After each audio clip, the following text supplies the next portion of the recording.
the joint OECD-WTO 2011 monitoring report, Aid for Trade at a Glance, showing results, paints a positive and vibrant picture of aid for trade in action. Aid for trade is a priority for most developing countries and for most donors, and is being increasingly connected to the broader development agenda by focusing on economic growth and poverty reduction. We're very proud to present this to all concerned, to all the stakeholders. In 2009, Aid for Trade commitments reached approximately $40 billion, 60% increase from the 2002-2005 baseline period. Rising disbursements are in line with past commitments. The outlook for Aid for Trade is stable. In Seoul last year, G20 leaders committed to at least maintaining beyond 2011 aid for trade at levels reached over the years 2006-2008. But let's face it, OECD countries are confronted with budgetary challenges and are facing difficulties in responding to the higher demand for aid for trade. Unfortunately, there are positive signs that South-South cooperation is growing, and that can help the situation. In any event, we should continue to make the case for more support to be given to aid for trade by demonstrating its value and demonstrating its usefulness. Taking steps to better measure results is essential.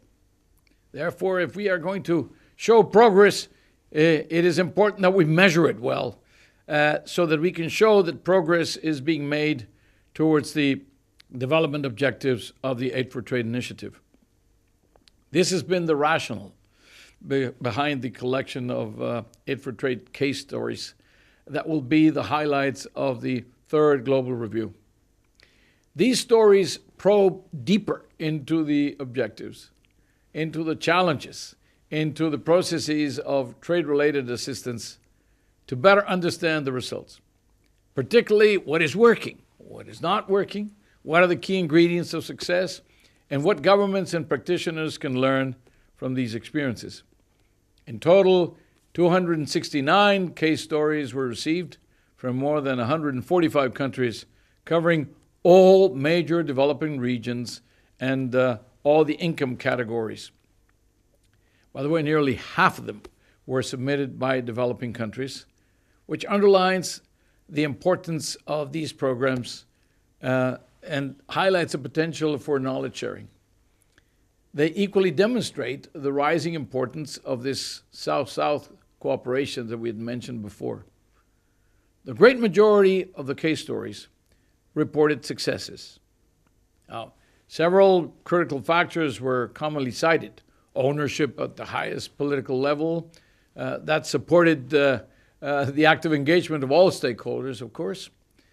Adequate and reliable funding, leveraging partnerships, including the providers of South-South cooperation, combining public and private investment with technical assistance, getting the regulatory and economic policy environment right, etc.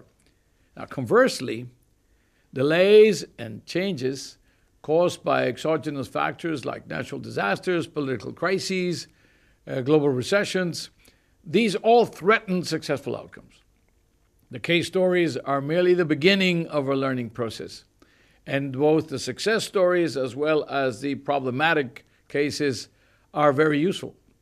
They provide rich and unique information.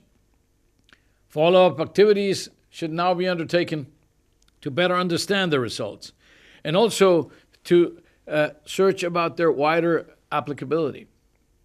This knowledge sharing should focus on the broader question of how best to show that aid for trade has an impact on trade performance, an impact on economic growth, and an impact on poverty reduction. This is an objective of the OECD publication, Strengthening Accountability in Aid for Trade. That is meant to provide good practices for strengthening results management in aid for trade. This monitoring exercise clearly shows that there's much to gain from working together to develop aligned approaches to measure progress towards partner countries' trade development, and also that they should be based on trade-related indicators. That means objective indicators. How do we know whether we're doing well or not? This will also strengthen country ownership, a critical variable. Progress is being made in these respects. The delivery of aid for trade is increasingly guided by the principles of the Paris Declaration on Aid Effectiveness. And country ownership has also advanced.